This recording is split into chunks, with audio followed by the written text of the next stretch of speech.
Hello, friends. This is Dave Hurwitz, executive editor at ClassicsToday.com, here with fabulous concert programs number 122, the Sgambati Symphonic Music Cycle number 4. And this is the last one because Sgambati didn't write a lot of symphonic music. And this program is intriguing because the two halves are mirror images of each other.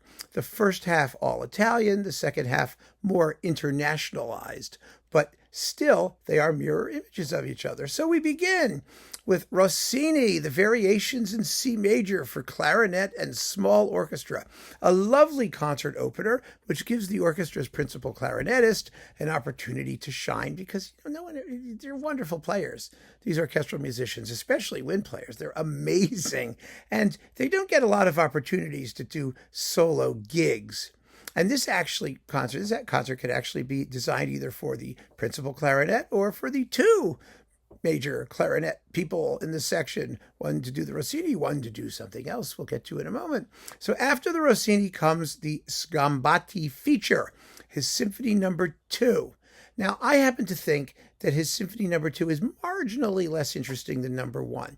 No. 1 has 5 movements. It's a little more formally interesting and tuneful, but No. 2 is really, really lovely as well. The scherzo is amazing.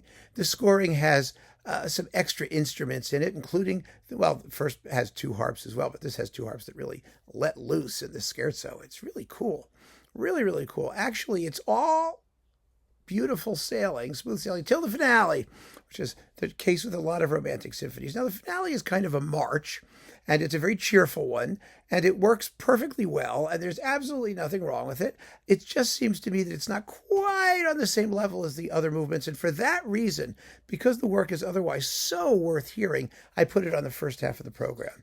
Because the audience will be fresh, they'll be receptive, and the whole thing will end with a bang and get them on their feet at the end of the first half of the program. I think that generally will work really well. I really do. So then we have intermission, and then we come back and we do it all over again. A work for clarinet and orchestra, a solo clarinet, and a symphony, an unusual symphony. And this one I picked because I've just never seen anyone do it. And I would really like to see somebody do it. So we begin with the Spohr Clarinet Concerto No. 1. Now, we have had many, many conversations about the virtues and vicissitudes of Spohr's music, especially his symphonies and overtures. He was a master at some things. He was. We can't fool ourselves. Some of his chamber works for mixed ensembles are really extremely imaginative and fun to listen to. He could turn out an elegant melody, and he wrote 4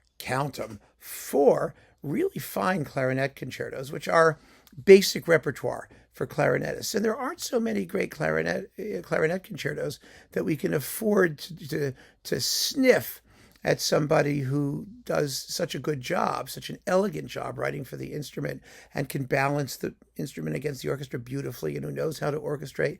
And the first clarinet concerto dates from the mid-first century of the 19th century, first decade, of the 19th century. It was from like around 1807 or something. The obvious model is the Mozart. Spohr's obvious model for many things was Mozart. He was no Mozart, however hard he tried.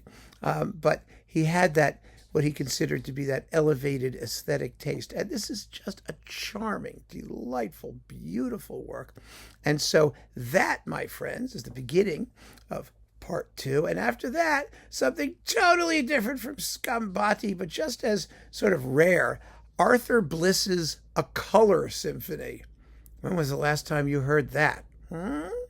Bliss was one of those English Renaissance composers who nobody pays attention to. He, aside from his ballet Checkmate, he was like master of the Queen's music, which means that, he wrote lots of ceremonial pieces that nobody cares about and was roundly ignored because he was, he towed the party line basically. But who cares really? A Color Symphony is really nifty. The colors that he's talking about are the colors of the chivalrous colors of medieval pageantry. And so it has the usual 4 movements, and they are named after colors. So those colors have heraldic associations.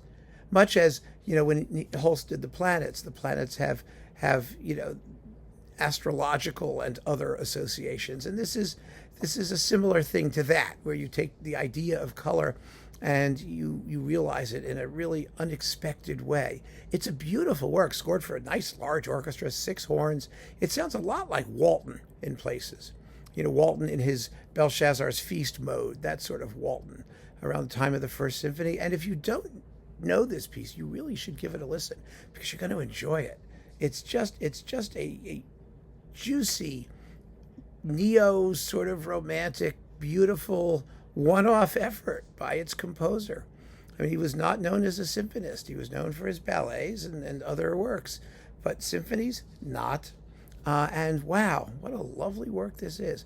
It deserves to be performed every so often. And this is the perfect opportunity when you've got 2 major symphonies that no one will ever play live. God knows not on the same program.